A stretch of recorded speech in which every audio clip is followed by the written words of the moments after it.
We are the only people on this earth that suffered a pogrom, annihilation, a Holocaust. There is not one single foundation stone laid anywhere to remember those people. Not one. Not one. Before Frederick Lugard came and created the monstrosity called Nigeria, I didn't know who this man was. My ancestors never knew him. He came from somewhere overnight and said, from now onwards, your name is Nigeria. And we're looking at him. But of course, he came with whiskey, sugar, and chocolate. And what does he come with? He came with bicycle and mirror to confuse us. We said, oh my goodness, this Betura, the way they are, maybe, who knows, with their bicycle, who knows, what they're saying is correct. When the missionaries came, they told us that God sent them. And being very godly people, we believe them. That God may have sent them, indeed. So everything they said we should do, we did.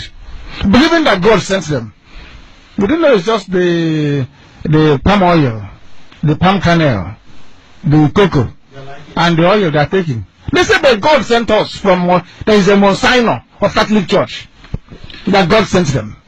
So that type of nonsense would not wash with us anymore. I am not going to Britain to take over Kent. Oh, sorry. No, stay in your land. If you want oil, we'll dash you oil for free. We're not doing anything with it. But I was born a free person, and I intend to die a Biafran, a free person. It is either we get Biafra or I die fighting for Biafra. It is better for me that way.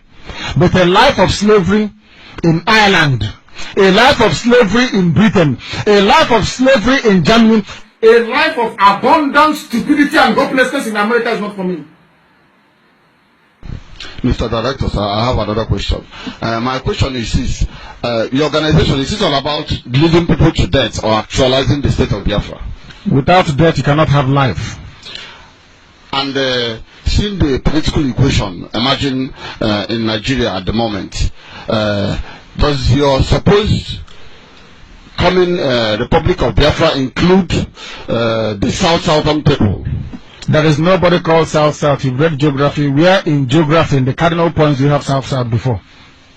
I mean, with the state of Nigeria, there's 6 geopolitical zones, and we have to face the fact that there's 6 geopolitical zones, and the minorities in the former eastern region have been pushed under the south. Who is a minority? The George, the Effiks. Minority against who? I'm saying, do they include? No, I'm asking you, you're a journalist. Minority against who? I cannot be in my father's compound. You come and say I'm a minority. Minority, there has to be a definition. What we are looking at here is a definition drawn up by people who are alien to our way of life.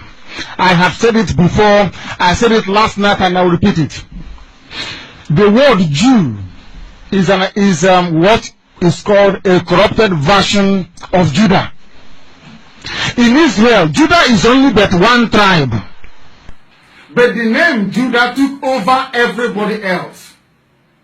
Either by commission or omission.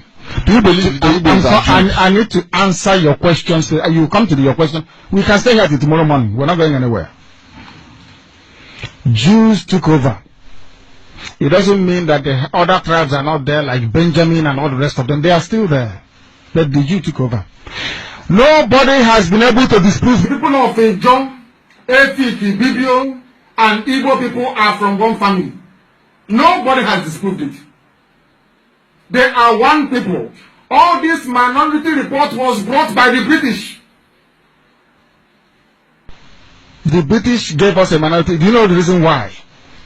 They wrote the minority report saying that the Calabars, the people in Akwa Ibom, if they go, what is going to happen to them? And when I was studying in England, many years ago, something occurred to me. Why did you not have a minority commission in the north? Where you have the TV people, the Nupe people, the Wari people, the Birom people, why no minority commission? Why minority commission here? It is the classic divide and rule. They found oil. The only way to have access to your oil is to divide you. Very simple. If I want to come to your family and take something from you, I'll get you fighting with your brothers. You're fighting, I'll be cutting away what you have. So that was why they set up Minority Commission. There is a difference in emphasis, because you see, African people sometimes are a bit stupid, and I'll tell you why I think so. We are very, very daft. A change or slight variation in language does not mean you're a different people. It doesn't mean that at all. In Israel, they have Yiddish. They have Hebrew. When Christ was on earth, he was not speaking Hebrew, he was speaking Aramaic. Does that mean he is not an Israeli? Does that mean that those that speak Yiddish are not Jewish people? Does it mean if you speak Hebrew, you don't belong? So why is it that when you speak Hebrew, you speak Ejo, you speak Efik, you're different? But in Israel, you have